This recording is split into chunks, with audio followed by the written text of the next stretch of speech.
Assam CM ಅವರು ಹೇಳ್ತಾರೆ ಕರ್ನಾಟಕದಲ್ಲಿ ಕಾಂಗ್ರೆಸ್ ಹೀನಾಯವಾಗಿ ಸೋಲುತ್ತೆ, ಸಿದ್ದರಾಮಯ್ಯ ಮತ್ತೆ ಡಿ.ಕೆ. ಶಿವಕುಮಾರ್ ಅವರ ಶೀತಲ ಸಮರ ಕಾಂಗ್ರೆಸ್ ಹೀನಾಯವಾಗಿ ಸೋಲುತ್ತೆ, ಮತ್ತೊಂದ್ ಕಡೆ ನೇಹಾ ಹತ್ಯೆ ಕೇಸ್ ಮುಸ್ಲಿಂ ಮೀಸಲಾತಿ ವಿಚಾರ ಇದು ಕಾಂಗ್ರೆಸ್ ಮುಳುವಾಗುತ್ತೆ ಅಂತ ಅಸ್ಸಾಂ ಸಿಎಂ ಅವರು ಹೇಳಿರೋದು. ಯಾರು ಅಸ್ಸಾಂ ಸಿಎಂ ಈಗ ಅಸ್ಸಾಂ ಸಿಎಂ ಹೇಳೋದನ್ನ ನೀವು ಕೇಳ್ತೀರಲ್ರಿ. ಈಗ ಸಂದರ್ಶನದಲ್ಲಿ ಹೇಳಿದ್ದಾರೆ ಅಂತಂದ್ರೆ ಅಸ್ಸಾಂ ಮುಖ್ಯಮಂತ್ರಿ ಅವರು ಕರ್ನಾಟಕದ ಬಗ್ಗೆ ಅವರು ಜ್ಞಾನ ಇದೆಯೋ ಇಲ್ಲವೋ ಗೊತ್ತಿಲ್ಲ ನನಗೆ. ಅವ್ರಿಗೆ ತಿಳ್ಕೊಂಡಿರೋ ವಿಚಾರ ತಿಳ್ಕೊಂಡಿದಾರೋ ಇಲ್ಲೋ ಗೊತ್ತಿಲ್ಲ. ನನಗೂ ಡಿ.ಕೆ. ಶಿವಕುಮಾರ್ಗೂ ಯಾವ ಶೀತಲ ಸಮರನೂ ಇಲ್ಲ. ಉತ್ತರ ಕೊಡ್ಬೇಕು.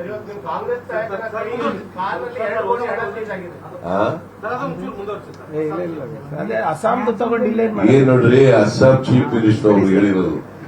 ಅವರು ಈ ದೇಶದ ಪ್ರಧಾನಮಂತ್ರಿನೂ ಅಲ್ಲ, ಈ ದೇಶದ ಅಧ್ಯಕ್ಷರು ಅಲ್ಲ, ಬಿಜೆಪಿ ಅಧ್ಯಕ್ಷರು ಅಲ್ಲ, ಕರ್ನಾಟಕದ ವಿರೋಧ ಪಕ್ಷದ ನಾಯಕರು ಅಲ್ಲ, ಮತ್ತೆ ಬಿಜೆಪಿ ಅಧ್ಯಕ್ಷರು ಅಲ್ಲ. ಅವರು ಕ್ಲೋಸ್ ಮಾಡಿ. ಕಾಂಗ್ರೆಸ್ ನಾಯಕನ ಕಾರಲ್ಲಿ 2 ಕೋಟಿ ರೂಪಾಯಿ ಸೀಸ್ ಆಗಿದೆ ಸರ್ ಕಲಬುರಗಿಯಲ್ಲಿ.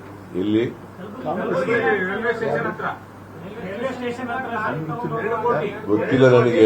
ಎಲೆಕ್ಷನ್ ಕಮಿಷನ್ ಅವರು ಕ್ರಮ ತಗೊಳ್ಳಿ, ಏನ್ ಕ್ರಮ ತಗೋತಾರೆ ನೋಡೋಣ. ಎಲೆಕ್ಷನ್ ಕಮಿಷನ್ ನಂಗೆ ಗೊತ್ತಿಲ್ಲ.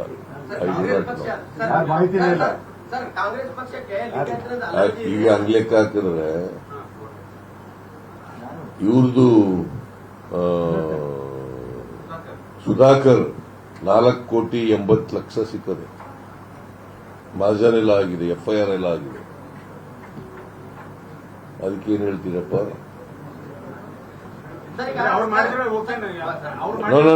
ಅವ್ರು ಮಾಡಿದ್ರು ಇವ್ರು ಮಾಡಿದ್ರು ಅಂತಲ್ಲ,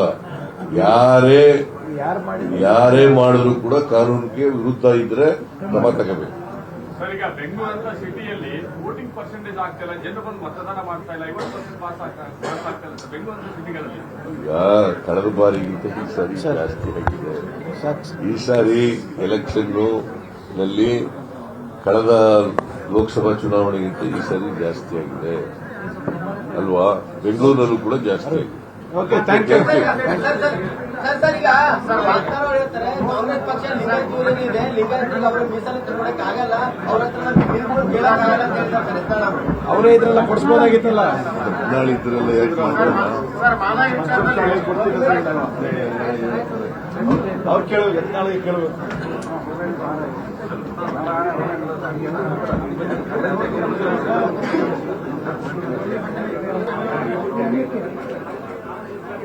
ಕನ್ನಡಿಗರ ಮೆಚ್ಚಿನ ನಿಮ್ಮ ನ್ಯೂಸ್ 18 ಕನ್ನಡ ಈಗ ವಾಟ್ಸ್ಆಪ್ನಲ್ಲಿಯೂ ಲಭ್ಯ. ಕರ್ನಾಟಕ ಮತ್ತು ದೇಶ ವಿದೇಶದ 360 ಡಿಗ್ರಿ ಸುದ್ದಿ ವಿವರವನ್ನ ನೀವು ನಿಮ್ಮ ಕೈ ಬೆರಳುಗಳಲ್ಲಿಯೇ ಪಡೆಯೋದಿಕ್ಕೆ ಈ QR ಕೋಡ್ ಅನ್ನ ಸ್ಕ್ಯಾನ್ ಮಾಡಿ. ನಮ್ಮ ಚಾನೆಲ್ ಅನ್ನ ಫಾಲೋ ಮಾಡಿ, ನೋಟಿಫಿಕೇಶನ್ ಆನ್ ಮಾಡಿ.